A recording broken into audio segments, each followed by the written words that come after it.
We had another inconclusive meeting, which becomes increasingly clear to me as what the Republicans want, to just slow walk this thing until I guess they get to where, as Speaker Daudt said, he doesn't see the need for a special session. He wants to wait to the regular session, and we reached the point now where that's the becoming the default position. I'm not willing to concede that because I think the people up in the Iron Range deserve better than wait. But that's what the, again, actions speak louder than words, and we've had one poison pill after another offered for the economic disparities. Tuition tax credits for private schools has been debated since as long as I've been here, and this it just goes on, and it's just clear to me that they want to kill that economic disparities part of the package, and that they want, frankly, if they could have their way, not to have a special session at all. I'm still willing to wait it out. I'm willing to put forward next Monday. I said we would take what I gather or told is pretty close to agreement on the extension of the unemployment benefits. We're still at 26 weeks, so they're still at 13, but they say that can be negotiated based on something which is still unclear, but I think it's either 26 weeks and something that's acceptable in terms of the unemployment rate, or however they want to frame it, and that can be agreed to. The Real I.D. lifting the gag order on the Commissioner of Public Safety and her staff, so they can get to work on satisfying and allowing Minnesotans unfettered access to airplanes and to federal buildings. I think that's achievable, and then I was insistent that we have to have an prior agreement to limit the time in the session, and ideally the scope. I recognize that it's not entirely within the purview of the four leaders to limit the scope, although they can heavily influence what their members do. But we have a time limit on the session. I think 24 hours is sufficient. Speaker Daudt said he could get those first two measures passed in 2 hours, and I'll be glad to take them up on that. It's just very, very unfortunate that people that are in severe duress on the range have to be batted about as part of a political chess game, which, for reasons which escape me, as I said, I don't understand why doing the right thing requires to have other very controversial amendments added to it. If extending unemployment benefits for people for 26 weeks for people who are in desperate situation ought to be something that every legislator, regardless of their district, can be enthusiastic about doing. But it's not enough for Republicans to come in and do that. They want to reduce the business tax rate, which is something, given the surplus, I would be willing to consider, but it's something that should wait for the regular session. Making a nominal first step toward reducing the economic disparities is something I would think, again, every legislator from every part of the state should be willing to do, and DFL legislators. And I hate to make this partisan and political, but that's what it is. It's clear divide between Majority Leader and House Minority Leader Thiessen and myself were willing, in fact, more than willing, desirous of a special session to reach out to those in need and help those in need, and Republicans who are opposed to that and don't want to be the ones to defeat the special session. They want to make offers that I have to refuse, like school choice, tuition tax credits for private schools for people making up to $42,000 a year. How that addresses people who don't even pay taxes and don't make anything close to $42,000 a year, and his kids are now out of school. Take it back. School disparities is one component of the overall racial and economic disparity that is endemic in our society here in Minnesota and elsewhere around the country. But it's not the sole solution, and it's not something that should be appropriately taken up in a special session. So to make us an offer that we have to refuse, to me, is transparently clear in terms of what the tactic is. And they may be successful. Now we're next Monday at February 1st, so we're getting close to 1 month away from the session, which is their argument that people can just wait and wait. Well, tell people who have exhausted their unemployment benefits to wait another 5 weeks, maybe longer. I've seldom seen something done in the first couple weeks of a regular legislative session. And if these kind of requirements are going to be added to it, it's not going to be possible to get it done in the beginning. So it's just, I'm going to hang in there. I've said I put forward on Monday a proposal that would try to incorporate what was agreed to. I think it's incumbent on the working group chairs, co-chairs, to work out on the Real ID and on the unemployment benefit extension agreement, and put in writing what those agreements are. And if I have those, and if I have an agreement to limit the length of the session to 24 hours, and agreement to try to limit the scope of them to these 3 issues, and I'm willing to leave the third, the economic disparities, unresolved, and right up till the day of the session, and maybe right into the session before. And if they want to debate that with a time limit, then I see that as still a reason to call the session, and would do so. But we're not there yet, so we're not there. I don't know if you want to add anything to that. Representative Thiessen, do you want to add anything to that? I think you summed it up pretty well. The speaker was very clear that he does not want a special session. He said that multiple times straight out. Yep. Governor, I would say, Go ahead. if we only pass 2 bills and we don't pass some relief or something that deals with the horrific racial disparities, then we've certainly have failed Minnesotans. So I think that we need to say that. We need to be really clear about that. This is important. It's important on the range, certainly important for us to get into military facilities and on the plane. But if we leave and we turn our backs on this racial disparities issue and kick the can down the road, then I think we failed Minnesota. And one of the things that I will say, that I believe that the governor is right when he says that for the Republicans to put on the table school choice as the option and the only option that they would accept in order to make sure that they provide relief to these communities that have obviously been experiencing some challenges, is unfortunate. And I do not believe that we should be playing with the lives of folks in African and African American community and other communities of color. We believe that the package that we put forth has been comprehensive, looks at workforce, business development, GEDs, all the things that we believe that will help adults. And the school choice notion can be something that should be debated some other time, but should not be used as a way to create a barrier. And so with that, thank you, Governor, and the majority leaders and others for recognizing that it's important to really help these communities, because our lives matter as well. Senator Dibble, you haven't finished? You want to say anything, Senator Dibble, Senator Thompson? Well, thank you, Governor. I'm just very happy that the governor is willing to call a special session for the unemployment and for the other 2 issues that have been brought up. We're experiencing unprecedented layoffs in quite a while on the Iron Range, and people are running out of their benefits in a hurry. And every single day that we wait, the more people that are suffering. And just in my Senate district alone, 2 of the taconite plants are shuttered.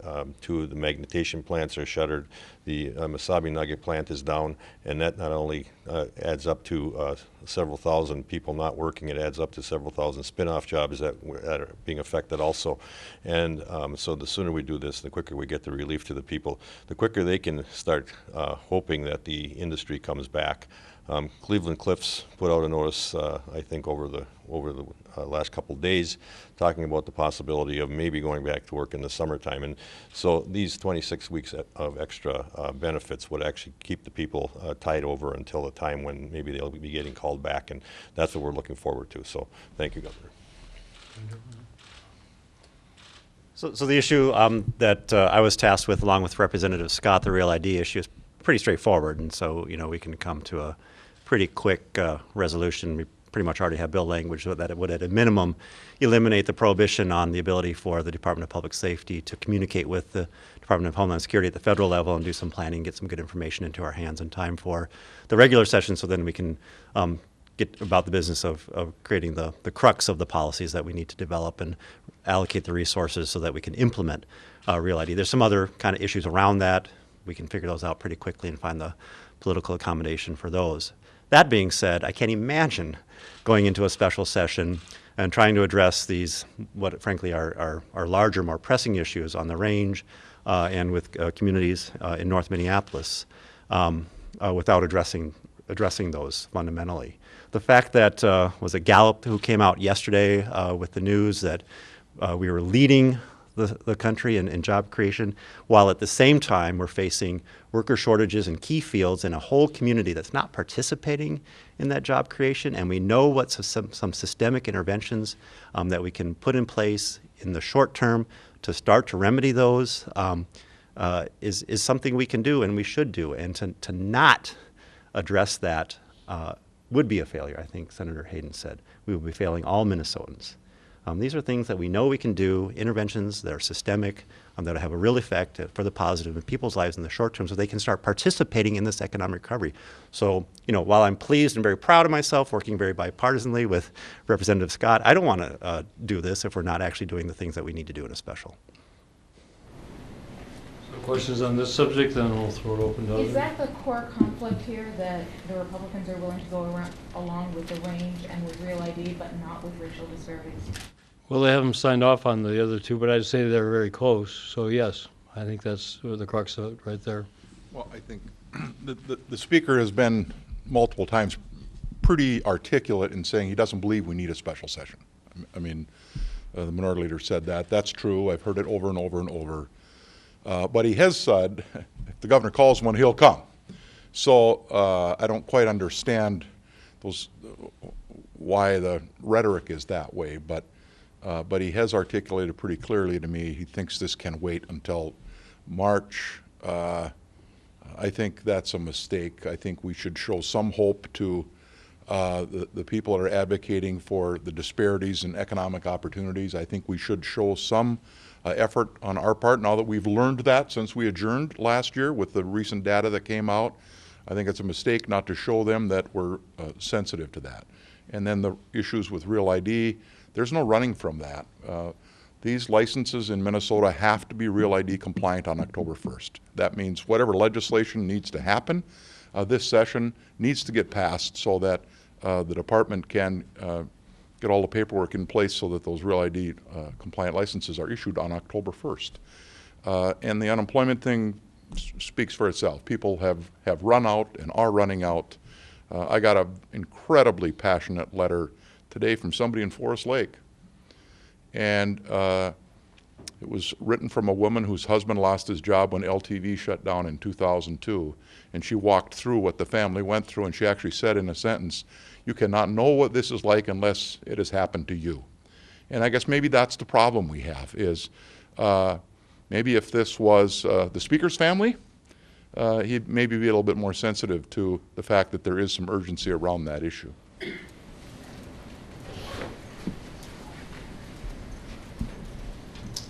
Any other questions on this? So In which- in your district, there have been repeated editorials saying don't link these two because the unemployment benefits might be delayed. Is that a concern for you or Senator Thomasoni?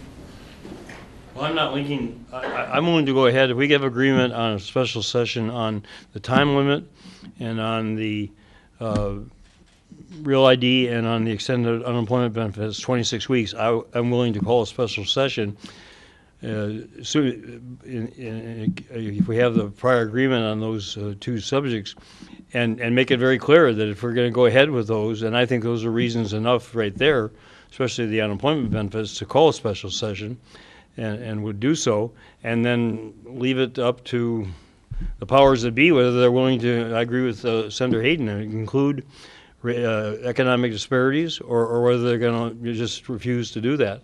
They can, if we have 24 hours in a special session and they pass the first two bills in 2 hours, as the speaker said they would do, even though he doesn't want to have a session, But then they want to spend the next 22 hours debating whether, private tuitions for people making $47,000 a year is a way of addressing the problems that afflict people in North Minneapolis who don't make a fraction of that amount of money or aren't making any money at all. I mean, I'm willing, that's democracy. They can have that debate. So I'm not gonna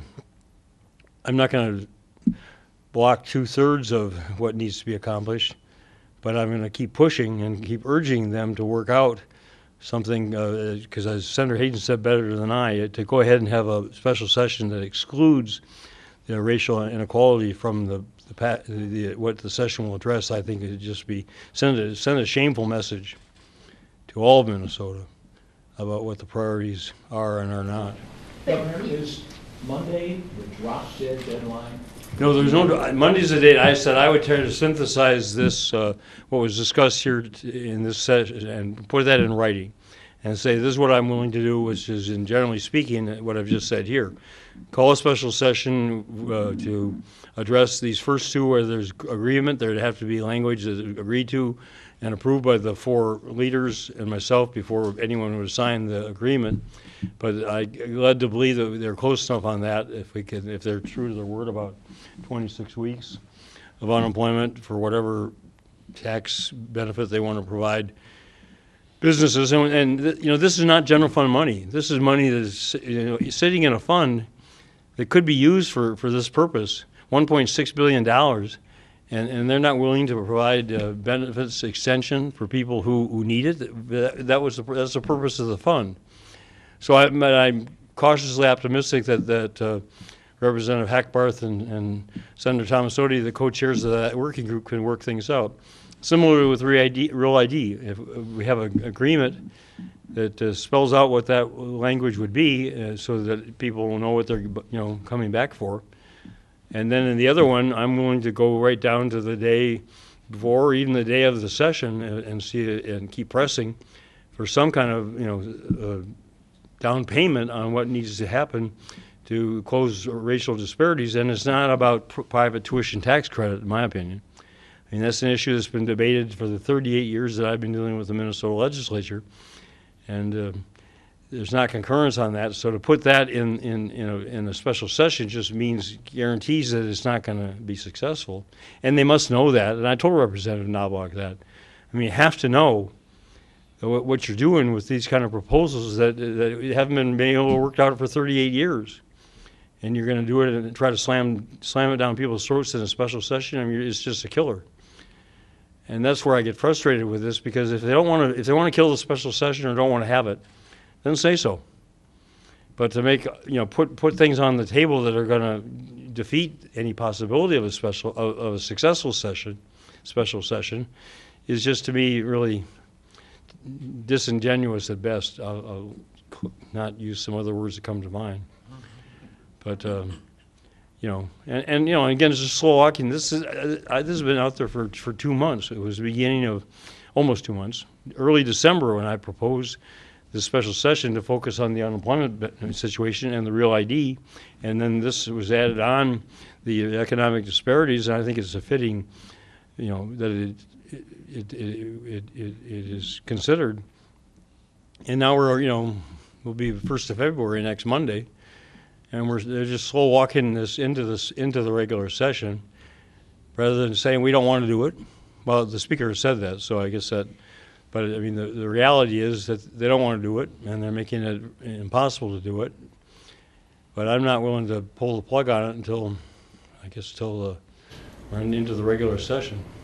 Governor, what happens Monday if there is no agreement? Do you keep negotiating? Is that the drop-dead deadline? Well, there's no drop-dead deadline. On Monday, we'll have a proposal which tries to put in writing these parameters, and I'll run that by the 4 leaders and see if they're willing to, what they want, changes they want to make to be able to agree to this. And if they're not, then we'll carry it on to another day and see. I mean, eventually, they will slow walk it into the regular session. But I want to make it very clear who's willing to proceed and rescue people on the Iron Range, and start to address Real ID and start to address the racial disparities, and who's not. And I think the more we get this in writing and paper and see who's willing to sign on and who's not, the clearer it should be to people of Minnesota who's willing to proceed and do the right thing and who's going to stand and be the barrier to that. And so far, that's clearly the House Republicans and the Senate Republicans. And I wish it weren't partisan. I wish this were bipartisan. That's what mystifies me about this. If we're going to help people who are in desperate situations, I mean, why is there a trade-off? Why does they say, well, we have to get something we want in order to do what you want?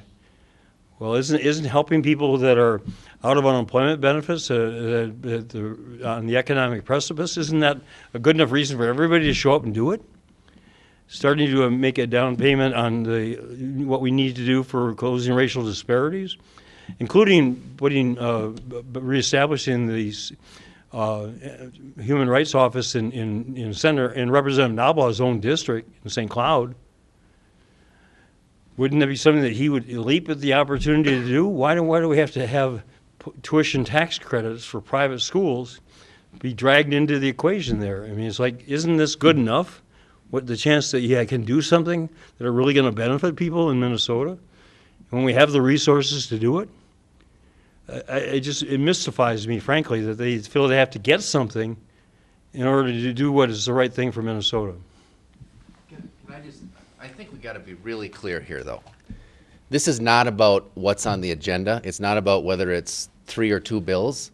It's the Speaker has said repeatedly, he said it last week, he said it in this room repeatedly today, he does not believe and does not want a special session. That's what this is all about. And when he comes in here, you can ask him that. But that's what this is about. It's not about debating what's going to be in these bills. He does not want a special session. Bottom line, he's willing to wait until March. That's it.